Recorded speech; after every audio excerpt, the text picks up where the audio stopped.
सरकार की उपलब्धियों को लेकर आप सभी मित्रों से चर्चा करेंगे। मेरी आईडी पे आईडी माननीय अध्यक्ष जी से निवेदन करूंगा कि वे चर्चा प्रारंभ करें। अध्यक्ष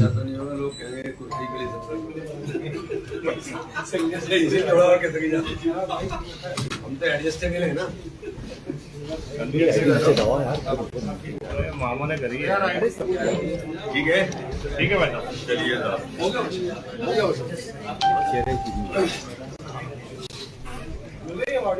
आज इस महत्वपूर्ण पत्रकार वार्ता में आप सभी पत्रकार मित्रों का बहुत स्वागत है, बहुत बहुत अभिनंदन है। रंग पंचमी कल निकली है और मैं आपको होली के पावन पर्व पर भी बहुत बहुत शुभकामनाएं देता हूँ। ये बहुत महत्वपूर्ण दिन है। आज भारतीय जनता पार्टी की मध्य प्रदेश की सरकार को 2 वर्ष हमारे लोकप्रिय और यशस्वी मुख्यमंत्री माननीय शिवराज सिंह चौहान के नेतृत्व में आज सफलतम 2 वर्ष पूरे हो रहे हैं।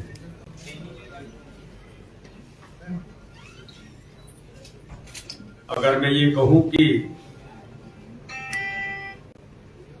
पिछले कार्यकाल को मिलाकर के 17 वर्ष सुशासन के और ये 2 वर्ष स्वर्णिम मध्य प्रदेश की ओर बढ़ते कदम हमारे माननीय मुख्यमंत्री और मध्य प्रदेश भारतीय जनता पार्टी के नेतृत्व की सरकार के जो लगातार हम मध्य प्रदेश के अंदर आगे बढ़ रहे हैं, इसके लिए मैं हमारी सरकार को, माननीय मुख्यमंत्री जी को और मध्य प्रदेश की जनता को इस बात के लिए बहुत बधाई देता हूं, बहुत बहुत शुभकामनाएं देता हूं।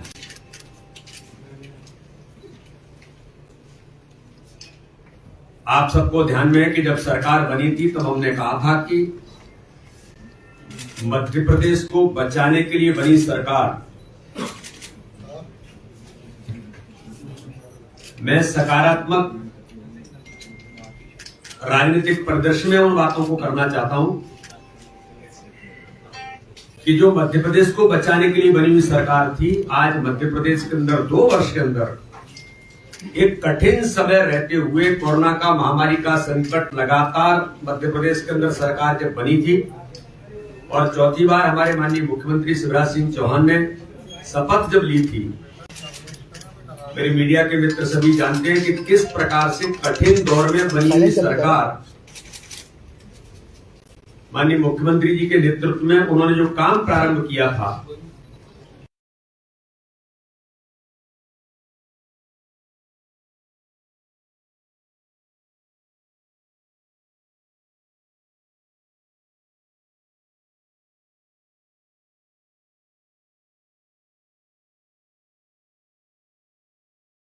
अथक मेहनत और परिश्रम के साथ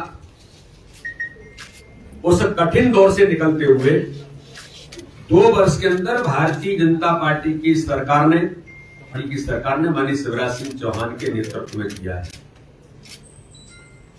दौर बहुत कठिन था, लेकिन उसके बावजूद भी जिसको हम कहते हैं कि पेशेंस के साथ काम कैसे किया जा सकता है, ये भारतीय जनता पार्टी के हमारे नेतृत्व की सरकार ने, माननीय मुख्यमंत्री जी और पूरी टीम ने, और मैं कहूं कि 2 वर्षों के अंदर इतने कठिन समय में भारतीय जनता पार्टी की सरकार और संगठन ने किस प्रकार से इस कठिन दौर में काम किया जा सकता है, इसमें बेहतर प्रयास भारतीय जनता पार्टी के कार्यकर्ताओं ने भी मध्य प्रदेश के अंदर किया।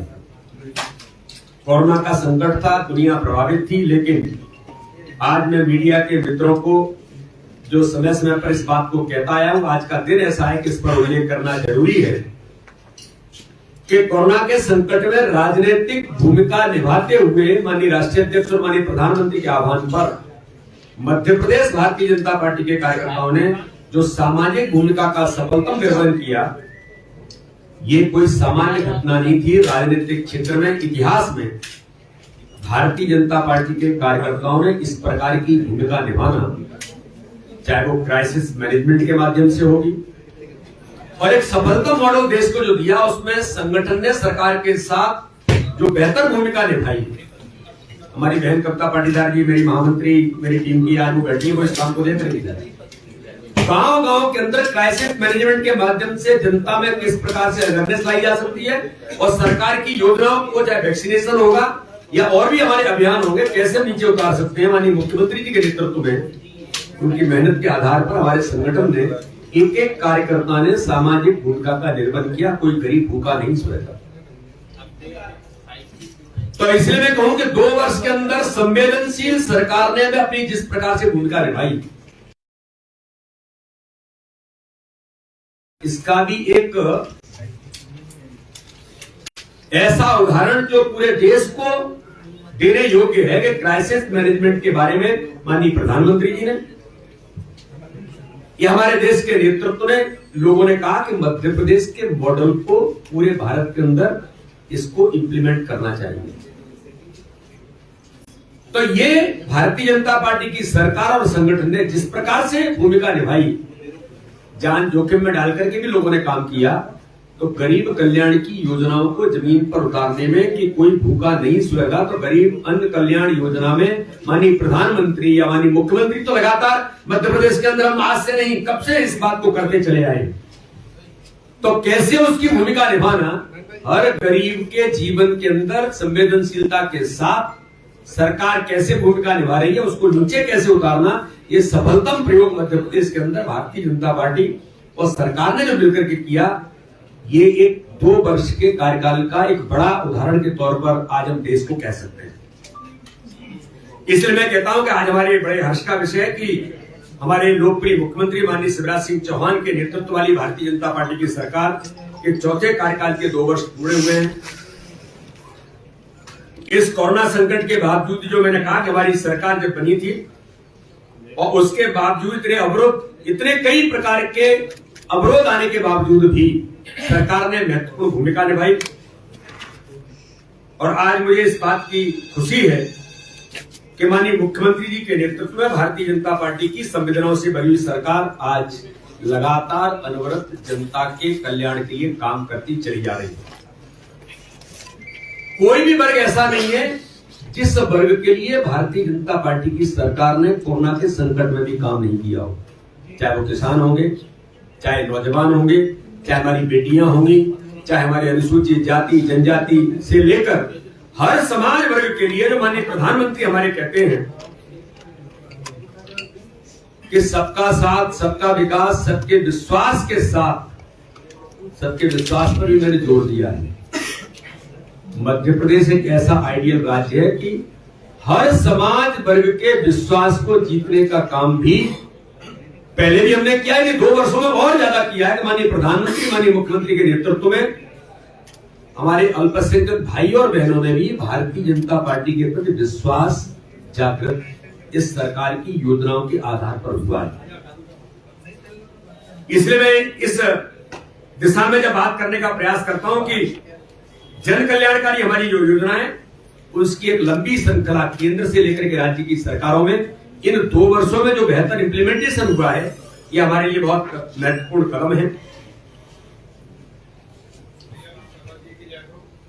और आज मैं, जिसका मैंने पहले ही उल्लेख किया कि मध्य प्रदेश लगातार इन 2 वर्षों के अंदर जो स्वर्णिम मध्य प्रदेश है, उस दिशा में हम आगे बढ़ने का काम द्रुत गति के साथ कर रहे हैं। तो दूसरी ओर माननीय प्रधानमंत्री जी ने आत्मनिर्भर भारत का जो संकल्प लिया और एक नारा इस देश को दिया, आज मुझे गर्व है इस बात का कि भारतीय जनता पार्टी के नेतृत्व की सरकार माननीय मुख्यमंत्री शिवराज सिंह चौहान के नेतृत्व में आत्मनिर्भर भारत के संकल्प को पूरा करने के लिए आत्मनिर्भर मध्य प्रदेश का रोड मैप बना करके मध्य प्रदेश पहला राज्य बना जिसने इस दिशा में सर्वाधिक तौर पर काम करने की शुरुआत की। और आज एक नहीं, कई प्रकार के कामों की दृष्टि से अगर मैं उल्लेख करना चाहूं तो मध्य प्रदेश पूरे भारत के अंदर आत्मनिर्भर भारत के रोड मैप में मध्य प्रदेश ने 1 नंबर स्थान पर कई पैरामीटर्स में आज अपना स्थान बनाने का काम इन 2 वर्षों में किया है। जो माननीय प्रधानमंत्री कहते हैं कि चुनौती को अवसर में बदलना, तो उस चुनौती को स्वीकार करते हुए मध्य प्रदेश भारतीय जनता पार्टी के हमारे नेतृत्व ने, माननीय मुख्यमंत्री जी ने, हमारे कैबिनेट ने, हमारी सरकार ने और संगठन ने मिलकर के उस चुनौती को भी आज इस मध्य प्रदेश के अंदर किस प्रकार से आगे ले जाने का प्रयास और एक नंबर मध्य प्रदेश बनाने की जो भूमिका निभाई है, ये भी हमारे लिए बहुत महत्वपूर्ण है। और इसलिए मैं कहना चाहता हूं कि आत्मनिर्भर मध्य प्रदेश बनाने की भूमिका में हम लगातार अग्रसर तो हैं ही। अगर मैं कहूं कि अर्थव्यवस्था के अंदर कोरोना के संकट के बावजूद हम सब लोग इस बात को जानते हैं कि अर्थव्यवस्था में पूरे भारत के अंदर आज प्रदेश की अर्थव्यवस्था में मुझे बताते हुए इस बात की खुशी है कि मध्य प्रदेश का राज्य का सकल घरेलू उत्पाद जीएसडीपी जो निरंतर लगातार बढ़ रहा है, वर्तमान प्रचलित दरों के अंदर अगर हम बात करने का प्रयास करेंगे तो 19.74% विकास दर हासिल करने में हम जो सफल हुए हैं, और ये पूरे भारत के राज्यों के अंदर मध्य प्रदेश सर्वाधिक विकास दर हासिल करने वाला राज्य है। मैं माननीय मुख्यमंत्री जी को, उनकी टीम को, हमारी सरकार को इस बात के लिए आपके माध्यम से भी बहुत बधाई देना चाहता हूं। तो टेक्निकली भी और बाकी सारे कामों की दृष्टि से हम अगर बात करने का प्रयास करते हैं तो इस दिशा में लगातार हम आगे बढ़ रहे हैं। मैंने कहा कि आज का दिन एक ऐसा दिन है कि आज का दिन मध्य प्रदेश को बचाने वाला महत्वपूर्ण दिन था, और जिसकी शुरुआत हुई थी उसके 2 वर्ष पूरे होने पर मैं पॉजिटिवली बात करने का जो प्रयास आप सबके माध्यम से करना चाहता हूं कि मध्य प्रदेश के सकल घरेलू उत्पाद में 11,69,004 करोड़ रुपए जो हुआ, जो पिछले साल 9,78,076 था, इसलिए 19.74% पूरे देश के अंदर एक नंबर पर आज हम उस दिशा में आगे बढ़े। अगर मैं कहूं कि मध्य प्रदेश आज भारतीय जनता पार्टी की सरकार के नेतृत्व में माननीय प्रधानमंत्री का सपना है कि स्वच्छ भारत बनाना, आज इंदौर जैसा शहर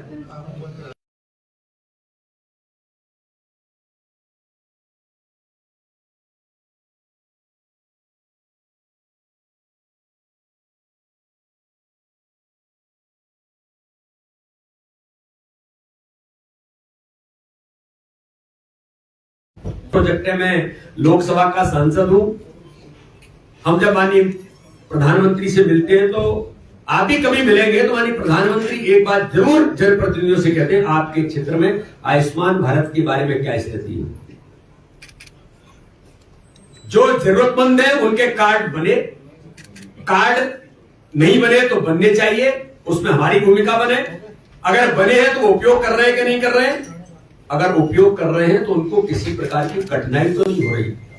आज मुझे आपको बताने में इस बात का गर्व है कि आयुष्मान भारत योजना के अंदर प्रधानमंत्री जी की महत्वाकांक्षी योजना में अब तक 2,66,00,000 से अधिक आयुष्मान कार्ड बनाने का मध्य प्रदेश देश के अंदर एक नंबर राज्य बना है। इसके लिए भी मैं माननीय मुख्यमंत्री जी का, हमारी उस टीम का जो इस काम में लगी है, सभी जनप्रतिनिधियों की भूमिका निभाई है। मैंने भी अपने क्षेत्र के अंदर मंडल शहर आयुष्मान भारत कार्ड बनाने के कार्यकर्ताओं ने प्रशिक्षण लगा करके लोगों के कार्ड बनाने में भूमिका निभाई, जो हमारे प्रधानमंत्री बार बार चाहते हैं।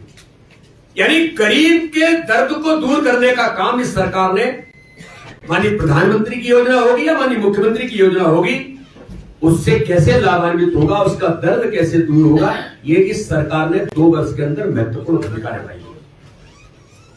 कोरोना के संकट के बावजूद मैं कहना चाहता हूं, लोग कहते हैं कि प्रोडक्शन के अंदर और पंजाब सबसे बड़ा देश का ऐसा राज्य है। आज हमें गर्व है कि जब हमारी सरकार, पूर्ववर्ती सरकार माननीय शिवराज सिंह चौहान के नेतृत्व में जब थी, तो उनको लगातार कृषि कर्मण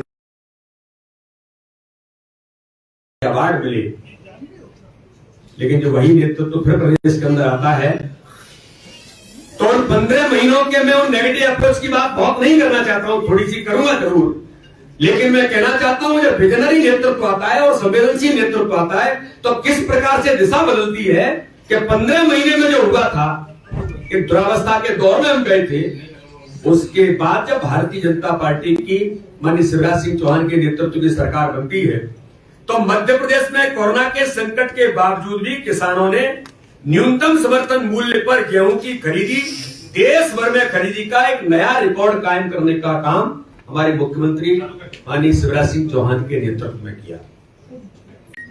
प्रधानमंत्री ग्राम सड़क योजना में उसके इम्प्लीमेंटेशन में मध्य प्रदेश एक नंबर रहा। हम लोग कहते थे कि देश के अंदर मैकाले की शिक्षा नीति चल रही है, शिक्षा नीति में परिवर्तन होना चाहिए। मैं तो छात्र राजनीति से जुड़ा रहा, वर्षों तक काम किया। हम लोग आंदोलन करते थे कि मैकाले की शिक्षा नीति नहीं चलेगी, लेकिन माननीय प्रधानमंत्री के नेतृत्व में जब ये परिदृश्य बदला, भारत के अनुरूप भारत केंद्रित शिक्षा में कैसे नई शिक्षा नीति बनी। लेकिन इस बात का हमें गर्व है मध्य प्रदेश के अंदर कि उस शिक्षा नीति को सबसे पहले अगर किसी ने इंप्लीमेंट करने का काम देश के अंदर किया है तो मध्य प्रदेश की सरकार ने माननीय मुख्यमंत्री जी के नेतृत्व में उस शिक्षा नीति को सबसे पहला राज्य बना जिसने इसको इंप्लीमेंट किया। सुकन्या समृद्धि योजना के अंदर 23 लाख खाते खोलकर मध्य प्रदेश देश में 1 नंबर बना। एग्रीकल्चर के इंफ्रास्ट्रक्चर में अगर मैं कहूं तो मध्य प्रदेश के अंदर देश आज पहले स्थान पर आकर के खड़ा हुआ है। और प्रधानमंत्री आवास योजना के अंदर ग्रामीण के अंतर्गत पूर्णता के प्रतिशत के आधार पर मध्य प्रदेश दूसरे स्थान पर है। तो आवास की संख्या के स्थान पर आज मध्य प्रदेश तीसरे स्थान पर है। अभी 28 तारीख को, अब 29 तारीख हो गई, माननीय प्रधानमंत्री 5 लाख से ऊपर घरों में गृह प्रवेश का काम मध्य प्रदेश के अंदर करेंगे। लेकिन दर्द कब होता है, मीडिया के मित्रों को पता भी है, लेकिन आज के दिन मैं उल्लेख इसलिए करना चाहता हूं कि 15 महीनों का जो उल्लेख करते हैं कि कमलनाथ के नेतृत्व में दिग्विजय सिंह के इशारे पर चली हुई जो सरकार थी, उस सरकार ने कैसे गरीबों के हक और अधिकार को छीना था। आज मैं इस प्रेस के माध्यम से 2 वर्ष पूर्ण होने पर जो सफलता माननीय मुख्यमंत्री जी के नेतृत्व में आज हमारी सरकार ने 2 वर्ष पूरे किए हैं। एक और ऐसी सरकार थी 1,34,000 घर जो माननीय प्रधानमंत्री आवास के अंदर मध्य प्रदेश के अंदर भेजते हैं, लेकिन मध्य प्रदेश के माननीय मुख्यमंत्री उस समय के तत्कालीन मुख्यमंत्री कमलनाथ जी कहते हैं मैचिंग ग्रांट नहीं है और उनको वापस कर दिया जाता है। नरेंद्र सिंह जी तोमर हमारे उस समय ग्रामीण विकास के मंत्री वो थे, उन्होंने कहा कि दुर्भाग्य है 1,34,000 गरीबों के जिन पे झोपड़ी में रहते हैं उनके सर पर छत मिलनी चाहिए। तो पंडित दीनदयाल उपाध्याय के सपने को साकार करने का काम माननीय प्रधानमंत्री इस देश के अंदर कर रहे हैं, लेकिन दुर्भाग्य था कि मध्य प्रदेश के अंदर 1,34,000 घरों को वापस कर दिया जाता है। यानी 1,34,000 लोगों के, गरीबों के झोपड़ी से उनके सर पर छत मिलती, उनका हक और अधिकार छीन लिया जाता है। लेकिन आज मुझे गर्व है कि कोरोना के संकट में चलते हुए मुझे ध्यान है कि मैं एक गांव में गया था बेरसिया के अंदर, जहां पर गृह प्रवेश कराने के लिए मैं भी एक गांव के अंदर एक घर में गया था। 1 लाख घरों का उस समय कोरोना के संकट में, बल्कि जहां 8 महीने लगते हैं वो 6 महीने में घर बन करके तैयार हुए। और अभी 28-29 तारीख को 5 लाख घरों को पुनः गृह प्रवेश देने का काम माननीय प्रधानमंत्री ऑनलाइन जुड़ेंगे। हमारे सभी कार्यकर्ता जमीन पर उतर करके जाकर के उन गरीबों को उनका हक और अधिकार देने का काम करें। ये संवेदनशील और भारतीय जनता पार्टी की सरकार है। इसलिए इस दिशा में मित्रों मैं कहना चाहता हूं कि जिस प्रकार से आज भारतीय जनता पार्टी की सरकार ने इन 2 वर्षों के अंदर जो काम किया है कि मध्य प्रदेश के अंदर 88 लाख घरेलू उपभोक्ता जिनका 6,400 करोड़ रुपए का बिजली का बिल घोषणा नहीं की है, माफ किया है। घोषणा करके मुकर जाना या धोखा देना, ये उस 15 महीने की सरकार का इतिहास था। लेकिन मध्य प्रदेश के अंदर भारतीय जनता पार्टी की सरकार ने जो ऐतिहासिक कदम इस दिशा में भी उठाया है कि सरकारी कर्मचारियों को, मैं आज के दिन मध्य प्रदेश के उन कर्मचारियों को जो कभी कल्पना नहीं हुई, कर्मचारी लोग कह रहे थे, कर्मचारी संगठन को मिलने आए साहब, हमको तो ऐसा लगता था कि 6 और 7% से आगे डीए नहीं बढ़ता, लेकिन पहली बार राज्य के अंदर कर्मचारियों को मैं आज के दिन शुभकामना देना चाहता हूं, माननीय मुख्यमंत्री को बधाई देता हूं कि उन्होंने जिस प्रकार से 11% महंगाई भत्ता पर 1 अप्रैल 2022 से जो मिलना प्रारंभ हो जाएगा, ये जो उन्होंने एक ऐतिहासिक निर्णय किया हमारे मध्य प्रदेश के कर्मचारियों के लिए, ये भी हमारा महत्वपूर्ण कदम इस दिशा में मध्य प्रदेश के अंदर माननीय मुख्यमंत्री ने किया है। इसके लिए मैं उनको बहुत बहुत शुभकामनाएं और बधाई देता हूं। सर अभी आपने 15 साल बोल दिया है सर, 15 साल है, 15 महीने करके मुकर जाते हैं। नहीं 15 महीने ठीक है सर, शब्दों में कभी राकेश जी भावनाओं में कभी कभी चीजें हो जाती हैं। तो इस प्रकार से मैं आपको बजट के अंदर चाइल्ड बजट का पहली बार प्रावधान मध्य प्रदेश ने किया, उसके आधार पर बच्चों से लेकर के बुजुर्गों तक भारतीय जनता पार्टी की सरकार इस दिशा में काम करने का प्रयास कर रही है। और सरकार ने सामान्य वर्ग आयोग का गठन करके जो 10% आरक्षण उनको तो था ही, ओबीसी के मुद्दे पर भी भारतीय जनता पार्टी की सरकार ने रिजर्वेशन से लेकर के उनके हितों की रक्षा हर समाज वर्ग के लिए ये भारतीय जनता पार्टी की सरकार ने इन 2 वर्षों के अंदर माननीय मुख्यमंत्री के नेतृत्व में जो काम किया है, इसलिए मैं इस बात के लिए माननीय मुख्यमंत्री जी को, हमारी सरकार को बहुत बधाई देता हूं। और प्रदेश सरकार द्वारा जनजातीय क्षेत्र के विकास के लिए, अनुसूचित जाति जनजाति क्षेत्र के लिए 25 लाख जनजातीय बच्चों को 481 करोड़ रुपए की स्कॉलरशिप के साथ आज मैं अनुसूचित जाति वर्ग के लगभग 20 लाख विद्यार्थियों को 600 करोड़ रुपए की छात्रवृत्ति प्रदान किए जाने का जो प्रावधान किया है, ये आज इस मध्य प्रदेश के अंदर ऐतिहासिक कदम हमारी सरकार ने उस दिशा में भी उठाए हैं। और एक बात मैं जरूर कहना चाहता हूं कि लाडली लक्ष्मी मध्य प्रदेश के अंदर 41 लाख हो गई है। वो पिछले सरकार के कार्यकाल भी होगी, लेकिन मध्य प्रदेश के 2 वर्षों के अंदर जो पूर्ववर्ती सरकार जो 15 महीने की थी, उसने लाडली लक्ष्मी से लेकर के कन्यादान योजना से लेकर हमारे गरीबों और बुजुर्गों के लिए तीर्थ दर्शन की योजना को भी बंद करके उनके अधिकार को छीना था। लेकिन 2 वर्षों के अंदर फिर माननीय मुख्यमंत्री जी ने, हमारी सरकार ने शुरुआत की और उनको हक और अधिकार देने का काम किया। 41 लाख बेटियां आज लाडली लक्ष्मी बनकर के खड़ी हैं।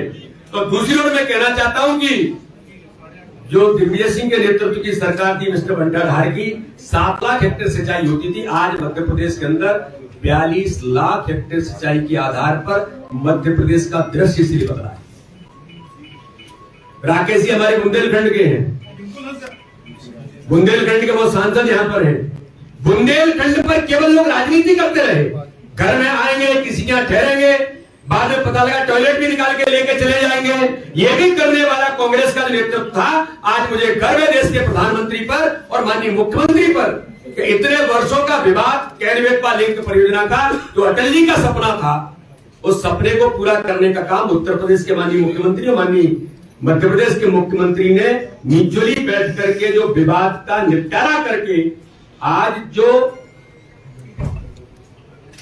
मध्य पूरे 44,605 करोड़ की परियोजना माननीय प्रधानमंत्री ने हमारी सरकार के प्रयासों से जो आज बुंदेलखंड को सौगात दी है कैनवेटवा लिंक परियोजना में, मैं आज आपको गर्व से कहना चाहता हूं, वो बुंदेलखंड जो सूखा बुंदेलखंड था और वो बुंदेलखंड जिसको लोग गरीबी के नाम से जानते हैं, वो दिन दूर नहीं जब वो बुंदेलखंड हरा भरा बुंदेलखंड होगा और वो बुंदेलखंड समृद्ध बुंदेलखंड बनेगा। तो सिंचाई से लेकर सड़क, बिजली, पानी से लेकर आज गरीबों के जीवन बदलने में आज भारतीय जनता पार्टी की सरकार माननीय मुख्यमंत्री शिवराज सिंह चौहान के नेतृत्व में, जो माननीय प्रधानमंत्री जी ने लगातार इस देश के अंदर जो काम किया है, उन योजनाओं को जमीन पर उतारने का काम मध्य प्रदेश लगातार इस दिशा में अग्रणी राज्य बनकर के जो भूमिका निभा रहा है। इसलिए मध्य प्रदेश, स्वर्णिम मध्य प्रदेश जो अग्रसर है, मैं आप सब लोगों को आत्मनिर्भर मध्य प्रदेश, जो भारत के आत्मनिर्भर भारत के जो संकल्प है, उसको पूरा करने में मध्य प्रदेश अपनी महत्वपूर्ण भूमिका निभा रहा है। इसलिए पुनः एक बार में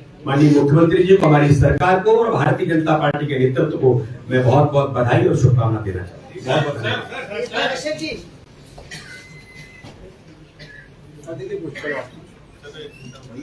शर्मा जी, ये 2023 का चुनाव क्या शिवराज जी के नेतृत्व में लड़ा जाएगा? यशस्वी मुख्यमंत्री के कोई नया चेहरा आएगा? आपको ऐसा क्यों लग रहा है? नहीं, तैयारी हो रही है ना? मध्य प्रदेश में 2 वर्ष की सरकार की उन उपलब्धियों को लेकर बात कर रहा हूं।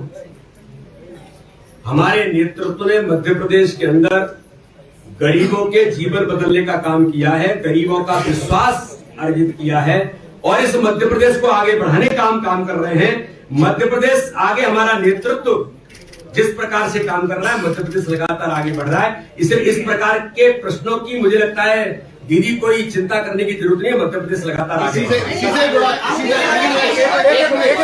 से जुड़ा सवाल है। भारतीय जनता पार्टी के संविधान के मुताबिक शिवराज जी के कार्यकाल में 8वें अध्यक्ष के तौर पर आप काम कर रहे हैं। एक तरफ संगठन में अध्यक्ष बदल दिया जाता है और मुख्यमंत्री पद पर लगातार एक ही व्यक्ति को मौका दिया जाता है। क्या ये एकाधिकारवाद को बढ़ावा नहीं देता है और क्या आप इस एकाधिकारवाद को खत्म करने में सफल रहेंगे? देखिए ऐसा है, ये सारे प्रश्न आपके जो है ना, आइए मध्य प्रदेश के अंदर हम लगातार द्रुत गति से आगे बढ़ रहे हैं और सरकार और संगठन का बेहतर समन्वय, क्योंकि सरकार उस विचार पर प्रतिपादित है जो पंडित दीनदयाल उपाध्याय ने इस देश को राजनीतिक क्षेत्र में दिया है, अंत्योदय का विचार। उस अंत्योदय के विचार को माननीय मुख्यमंत्री, हमारी सरकार, हमारा संगठन उस काम में लगा। मैंने कहा ना, हम उस पक्ष में नहीं जाते, हम उस पक्ष में जाते हैं कि मध्य प्रदेश पॉजिटिवली आगे कैसे बढ़ रहा है, उस काम में हम सब लोग जुटे हैं। और मध्य प्रदेश में एक बात और मैं कहना चाहता हूं कि टीम स्पिरिट के साथ मध्य प्रदेश आज आगे बढ़ रहा है और मुझे विश्वास है कि हम आगे बढ़ते रहेंगे, टीम गति से और बढ़ेंगे। सर, ये सरकार में शिवराज जी का बुलडोजर चलता रहा था, लेकिन यूपी चुनाव के बाद ऐसा लग रहा है कि उसको पूरा एक प्रचारित और प्रसारित किया जा रहा है, बुलडोजर टू इमेज बाबा की। तो सर इसी में मैं जोड़ रहा हूं सवाल की चौथी पारी के 2 साल पूर्ण होने के बाद आपको बुलडोजर देश की जरूरत क्यों पड़ रही है? नहीं, ये मुझे लगता है कि कैसे आप लोग इस बात को उठा रहे हैं। मैं कहना चाहता हूं, मैं चंबल क्षेत्र का रहने वाला हूं। चंबल के अंदर डकैतों का कितना बड़ा आतंक था, ये 2003 से पहले दिग्विजय सिंह के नेतृत्व में मैंने देखा है। हम लोग पढ़े जाते थे, जब लौट के आते थे तो माताजी हमसे कहती थी कि 6 बजे से पहले बेटा घर लौटाना। ऐसा भय युक्त मध्य प्रदेश था 2003 से पहले। लेकिन मैं कहना चाहता हूं कि मध्य प्रदेश के अंदर भाजपा की सरकार बनी और माननीय मुख्यमंत्री शिवराज सिंह चौहान बने। आज चंबल में डकैत नाम की चीज नहीं है। मैं चित्रकूट के अंदर चुनाव लड़ रहा था, मैं प्रभारी था चुनाव का। जब वहां पर घटनाएं हुई, डकैतों ने जब प्रयास किए थे, तब माननीय मुख्यमंत्री शिवराज सिंह चौहान ने बयान दिया था कि आप तो शिवराज सिंह चौहान रहेंगे या डकैत रहेंगे। मुझे गर्व है कि चौथे दिन उस डकैत को निस्तानाबूद कर दिया था एनकाउंटर करके। मध्य प्रदेश के अंदर सिमी, मैं कहना चाहता हूं, आज मैं इसी बात पर कहना चाहता हूं, ब्रिजेश जी ने और आपने सुधीर जी ने जो कहा है कि मध्य प्रदेश के अंदर सिमी का जो आतंक था, जेल तोड़ करके जा रहे थे, उनको एक एक को ठिकाने लगाने का काम इस मध्य प्रदेश से सिमी अब जमीन के अंदर है, निस्तानाबूद हो गई। ऐसे कुल मिलाकर के बुलडोजर के बारे में मैं कहूं कि भोपाल के अंदर हमारे बाबूलाल गौर थे तो उनको तो बुलडोजर मंत्री कहा जाता था। मध्य प्रदेश के अंदर मैं पूछना चाहता हूं, इंदौर 21,000 एकड़ जमीन, 21,000 एकड़ जमीन माननीय शिवराज सिंह चौहान के नेतृत्व में इस मध्य प्रदेश के अंदर जबलपुर से लेकर के, इंदौर से लेकर के, भोपाल से लेकर पूरे मध्य प्रदेश के कोने कोने में खाली कराई है। और जो माननीय मुख्यमंत्री पूर्व दिग्विजय सिंह दुनिया चलाते हैं, मेरे पन्ना में संसदीय क्षेत्र के अंदर कितनी एकड़ जमीन मुक्त हुई है, फिर आप कभी पूछेंगे कि उनके लोगों ने जो कब्जे किए थे उसको भी मैंने मुक्त कराया है। मेरा ये कहना है कि ये जो मध्य प्रदेश के अंदर तो आज से नहीं, भय मुक्त मध्य प्रदेश को बनाने का काम डकैतों से, सिमी से, इस प्रकार के गुंडे अपराधियों से मुक्त कराने का काम आज से थोड़ी है। अरे मध्य प्रदेश तो शांति का टापू ही इसलिए बना है भारतीय जनता पार्टी की सरकार के कारण से। लेकिन ये कहना कि केवल चूंकि वहां बुलडोजर इसलिए ऐसा बोल रहे, ऐसा नहीं है। यहाँ तो सतत प्रक्रिया में हम लगातार काम करते चले आ रहे हैं और मध्य प्रदेश को हमने तो डकैतों से मुक्त कराया है। मेरा क्वेश्चन पहले इसकी ब्रांडिंग नहीं होती थी, पहले ब्रांडिंग नहीं होती थी, ब्रांडिंग हो रही है। इकोनॉमिक से जुड़ी हुई है। आपका बॉन्डिंग मध्य प्रदेश में पेट्रोल का क्या करेंगे आप? आज भी 50 रुपए सिलेंडर पे बढ़ा है। बिल्कुल बिल्कुल दीदी, सुचना दीदी आपने ठीक कहा। और नहीं, एक मिनट भैया, जस्ट नॉट दिस, आपने ये बताया है, आपका सरकार बार बार बताती है कि नियरली 20% जीएसटी में इंक्रीज हुआ है। ये तो ये इसीलिए इंक्रीज हुआ है कि 6 महीने लास्ट फाइनेंशियल ईयर में जीएसटी की लॉकडाउन में था।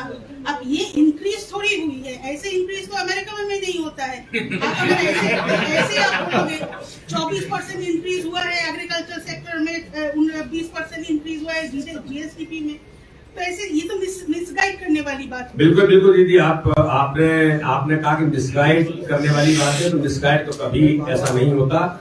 इकोनॉमिस्ट मेरी सेल के जो लोग होंगे उनके सामने जब आप बैठेंगे तो मुझे लगता है बेहतर जवाब इस बात का वो भी दे सकते हैं। मैं इकोनॉमिस्ट नहीं एक, लेकिन केंद्र सरकार के अंदर मध्य प्रदेश को कृषि कर्मण अवार्ड मिलता है तो केवल भारतीय जनता पार्टी की सरकार में नहीं मिलता है, वो मनमोहन सिंह की सरकार में ही मध्य प्रदेश को कृषि कर्मण अवार्ड मिलता है, तब तो नहीं हुआ होगा। और जहां तक पेट्रोल डीजल की बात है, पेट्रोल डीजल अंतर्राष्ट्रीय कीमतों पर, अंतर्राष्ट्रीय परिस्थितियों पर, सर्कुलेंस पर डिपेंड होता है। और माननीय प्रधानमंत्री जी ने इस देश के अंदर तय किया है एथेनॉल को अवसर देकर के इसका अल्टरनेट कैसे खड़ा होगा। माननीय प्रधानमंत्री ने कहा आजादी के 75 वर्षों बाद भी इस दिशा में हमें कैसे आगे बढ़ना है, किसने विचार किया। और इसलिए मध्य प्रदेश के अंदर भी, देश के अंदर भी माननीय प्रधानमंत्री अल्टरनेट क्या हो सकता है, इनको हम जवाब कैसे देंगे, इस समस्या का समाधान कैसे निकलेगा। आत्मनिर्भर भारत में एथेनॉल के निर्माण का काम भी माननीय प्रधानमंत्री कर रहे हैं, जो इस समस्या का समाधान बन सकता है।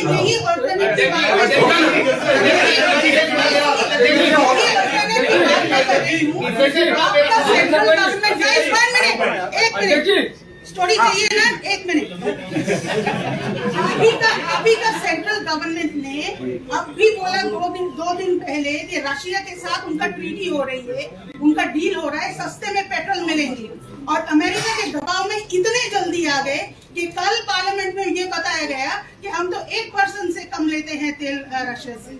ऐसे करने से कल्याण कैसे होगा, ये बताइए। मोदी इतना जल्दी मोदी जी अगर मोदी जी इस देश के अंदर किसी के दबाव में नहीं आते, देश के अंदर ना और देश के बाहर भी नहीं आते। मोदी जी कभी किसी दबाव में नहीं आते, और इसी का परिणाम है कि अमेरिकन एजेंसी आज देश के प्रधानमंत्री नरेंद्र मोदी जी के बारे में, पूरे देश के राष्ट्राध्यक्षों के बारे में सर्वे करते हैं तो 77% लोग ये कहते हैं कि दुनिया का सर्वाधिक लोकप्रिय नेता और ताकतवर नेता देश के प्रधानमंत्री भारत के नरेंद्र मोदी हैं। किसी के दबाव में नहीं आता। मेरा सीधा सवाल है आपसे। क्या भैया जरा पहले सवाल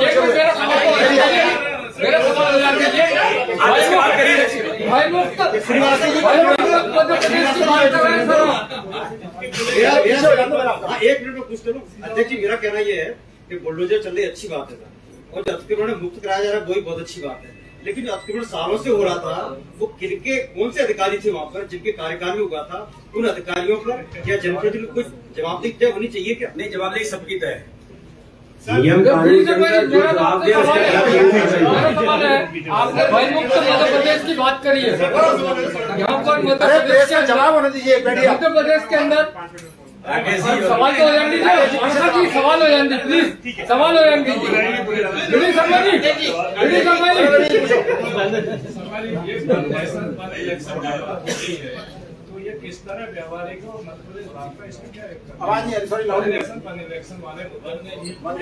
वाले ये वन नेशन वन इलेक्शन के बारे में देश के अंदर इस पर चर्चा प्रारंभ हुई है, और मैं ऐसा मानता हूं कि आप लोग भी, हम सब लोग भी, मैं जो राजनीतिक क्षेत्र में काम करता हूं तो मुझे लगता है कि लगातार चुनावों में ही उलझे रहते हैं, तो कई प्रकार के काम, विकास की चीजें इससे प्रभावित भी होती हैं। तो इस पर ये अंडर डिस्कशन है देश के अंदर। इस पर अगर एक मत चीजें बनेगी तो मुझे लगता है कि देश के लिए जरूरत है, और माननीय प्रधानमंत्री ने लगातार इस पर फोकस भी किए हैं कि वन नेशन वन इलेक्शन, इस पर आगामी समय में विचार विमर्श होने के बाद देश जब एकमत होगा तो मुझे लगता है इस पर भी निर्णय होने की संभावना बनेगी। अध्यक्ष जी, मेरा सवाल, अध्यक्ष जी भैया अभी नहीं हो पाएगा, ठीक है। राजेश जी पेंडिंग है।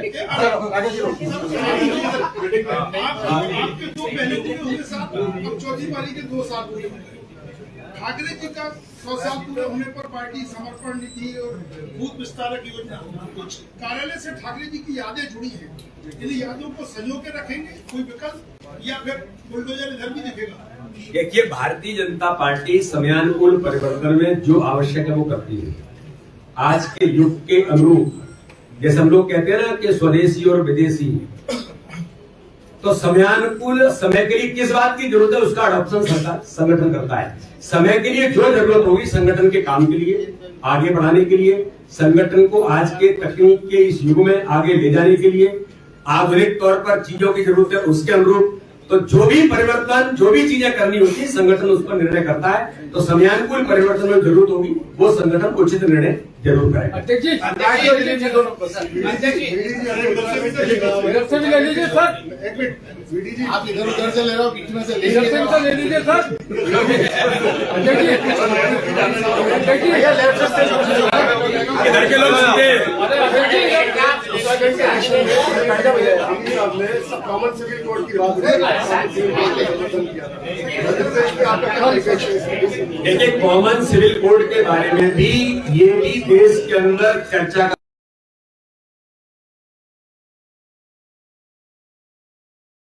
विषय है, और जब देश की आवाज बनती है कि कॉमन सिविल कोड लाना चाहिए, तो ये भी देश के अंदर डिस्कशन के दौर में है और होना चाहिए। और इस पर मुझे लगता है कि देश इसके बारे में भी चर्चा करने के बाद जब एकमत बनकर के दिशा में कदम बढ़ेंगे, तो इसके बारे में भी जो उचित निर्णय समय पर जो होना चाहिए उस पर देश तय करेगा। और ये कोई एक दल का मुद्दा नहीं है, ये सभी लोग मिलकर के इस पर उस आधार पर तय करेंगे। इसलिए ये अंडर डिस्कशन में चीजें हैं समाज के अंदर, देश के अंदर, इस पर देश तय करेगा आगे क्या हो। फिर दोहराया है कि परिवारवाद कहीं ना कहीं नसीहत दी है। मध्य प्रदेश चूंकि अब 2023 में आप लोग इलेक्शन मोड में, कितना इम्पैक्ट दिखने वाला है सर? देखिए, माननीय प्रधानमंत्री जी जो कहते हैं उसका अक्षर से पालन देश के अंदर होता है, केवल प्रदेश के अंदर नहीं, सब जगह होता है। परिवारवाद को लेकर केवल परिवारवाद के आधार पर राजनीति में आप आएंगे, ये नहीं हो सकता। लेकिन परिवार का कोई व्यक्ति अगर मेहनत करता है लगातार, जनता में उसकी अपनी स्वीकारता है, तो ऐसा नहीं कोई अपराधी है। लेकिन माननीय प्रधानमंत्री की मंशा ये है कि परिवारवाद के तौर पर जो लोग आते हैं और जिस प्रकार से परिवारों को बाकी सब छोड़ देंगे, तो फिर कैडर बेस्ड ऑर्गेनाइजेशन कैसे रहेंगे? तो माननीय प्रधानमंत्री इस भूमिका में इस देश के अंदर उन्होंने परिवारवाद पर अंकुश केवल कहा नहीं है, परिवारवाद पर अंकुश माननीय प्रधानमंत्री ने, भारतीय जनता पार्टी ने लगाया है। मैं माननीय प्रधानमंत्री का इस बात के लिए बहुत अभिनंदन करता हूँ।